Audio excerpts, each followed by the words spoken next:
তো প্রিয় দর্শক, আসুন শুরুতে জেনে নেব আজকের আবহাওয়া সকাল থেকে কেমন থাকবে এবং সারাদিন কোথায় কেমন থাকবে, কোথায় কোথায় ভারী বৃষ্টি, কোন কোন জেলায় হালকা থেকে মাঝারি বৃষ্টি, আর কোথায় কোথায় দমকা হাওয়া বয়ে যাওয়ার সম্ভাবনা রয়েছে। ফের এক ঘূর্ণাবর্ত সৃষ্টি হয়েছে বঙ্গোপসাগরে, আর ঘূর্ণাবর্তটি অবস্থান করছে এই মুহূর্তে চেন্নাই, পন্ডুচেরি এই জেলাগুলো এবং অন্ধ্র উপকূলের কাছাকাছিতে।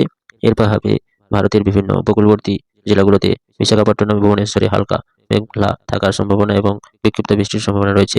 তবে এর প্রভাবে আজকে সারাদিন কেমন থাকবে, পশ্চিমবঙ্গের কলকাতা এবং খড়গপুর এবং পার্শ্ববর্তী জেলাগুলোতে আপাতত বিক্ষিপ্ত মেঘলা থাকার সম্ভাবনা রয়েছে, তবে ভারী বৃষ্টির সম্ভাবনা আজকের দিনে নেই।